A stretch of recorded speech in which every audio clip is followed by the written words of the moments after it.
Narkoba benar-benar menjadi musuh nomor satu di Indonesia. Dunia sepak bola tak luput dari sasaran. Bahkan pengedar pun mulai berani memasarkan kepada para pemain berlabel tim nasional. Di daratan Eropa, beberapa pesepak bola terjerat kasus narkoba. Sejumlah nama tenar justru menjadi pesakitan akibat jahatnya barang haram tersebut. Legian asing silih berganti hiasi gelaran TSC, namun statusnya mulai dipertanyakan. Dokumen tidak lengkap, pemain dianggap ilegal.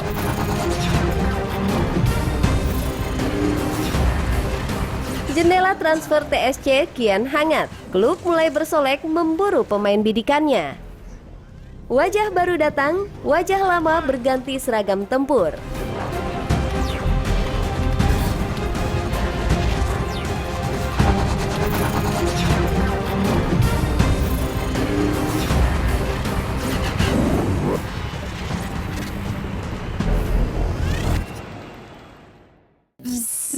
Selamat siang pemirsa, berjumpa lagi dalam Galeri Sepak Bola Indonesia bersama saya Danti Mahardika yang tentunya akan menghadirkan berita terupdate mengenai lapangan hijau di Indonesia. Kali ini Danti berada di Gelora Bung Karno dan Gelora Bung Karno ternyata sedang melakukan tahap renovasi untuk menyambut Asian Games yang akan diadakan di sini, tapi nanti di tahun 2018. Oke, tanpa Danti berlama-lama kita langsung masuk saja ke berita pertama di mana ada mantan pelatih sepak bola kita yang terkena kasus narkoba. Siapakah dia dan seperti apa beritanya? Ini dia liputannya.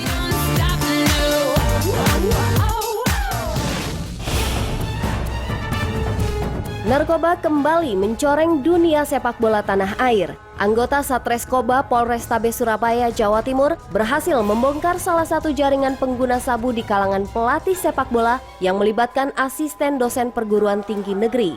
3 tersangka yang merupakan seorang pelatih, mantan pemain, dan asisten dosen berhasil ditangkap. Diduga ketiganya merupakan pengedar barang terlarang itu kepada pelaku olahraga tanah air. Tersangka yang berhasil ditangkap adalah Gunawan, 52 tahun, warga Perumda Jenggolo Buduran, Sidoarjo. Mantan asisten pelatih Delta Sidoarjo ini ditangkap bersama 2 tersangka lain, yakni Cukup Ageng Saryadi, 41 tahun, yang merupakan adik kandung mantan pemain nasional Yusuf Ekodono, dan Budi Santoso, 50 tahun, warga Kalilom, Lor Timur, Surabaya, yang masih berstatus asisten dosen salah satu universitas negeri di Surabaya.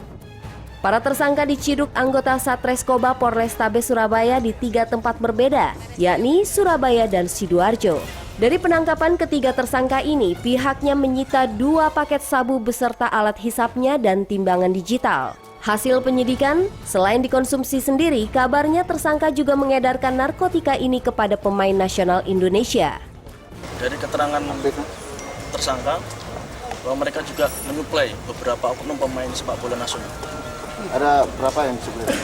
Sementara masih kita kembangkan, nanti kita sebut. Polisi masih akan mengembangkan jaringan narkoba ini, lantaran diduga masih ada pelatih maupun pemain yang terlibat penyalahgunaan narkoba. Akibat perbuatannya, kini mereka harus mendekam di balik jeruji besi.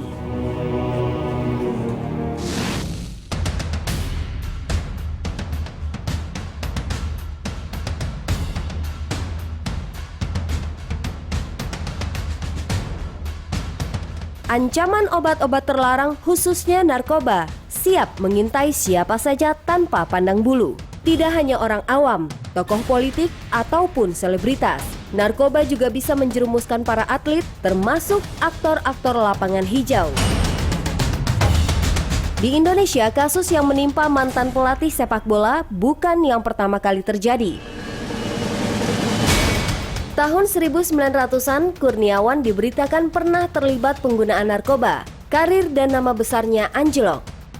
Namun, berkat dukungan orang-orang terdekatnya, si Kurus mampu bangkit dan meninggalkan dunia malam untuk kembali berkreasi di atas lapangan hijau.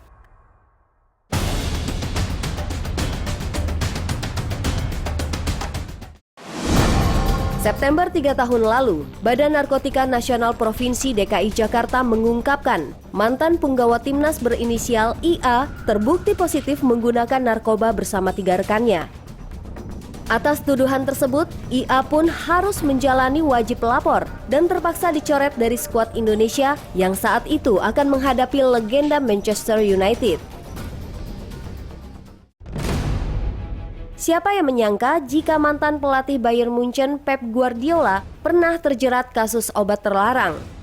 Kisah kelam tersebut menimpa dirinya saat berstatus pemain klub Serie A Brescia. Saat itu Pep terbukti mengkonsumsi obat terlarang jenis nandrolon. Akibat ulahnya itu, Pep pun dijatuhi sanksi larangan bermain selama 4 bulan pada tanggal 22 November 2001. Merasa tidak menggunakan obat suplemen otot tersebut, Pep mengajukan banding dan namanya baru bersih dari tuduhan pengguna zat terlarang hampir 8 tahun kemudian. September 2003 menjadi waktu terburuk bagi bek Manchester United Rio Ferdinand. Bagaimana tidak, dia harus meninggalkan klub selama 8 bulan lamanya. Sanksi tersebut dijatuhkan FA karena Rio Ferdinand lupa mengikuti tes narkotika.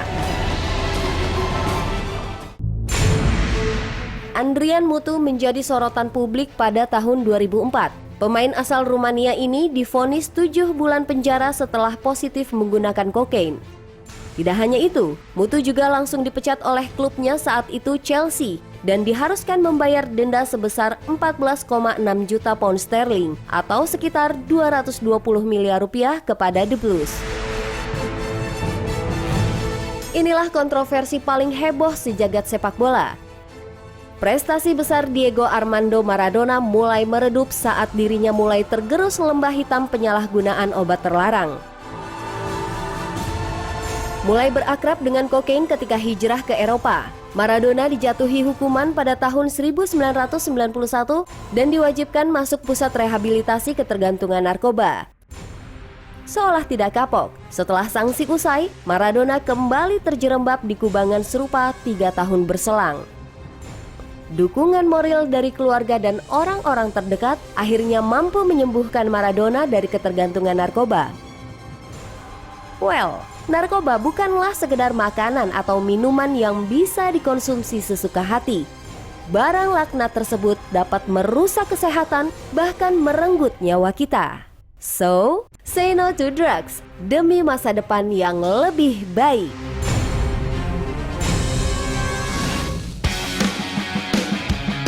Legend asing silih berganti hiasi gelaran TSC, namun statusnya mulai dipertanyakan. Dokumen tidak lengkap, pemain dianggap ilegal. Sesaat lagi.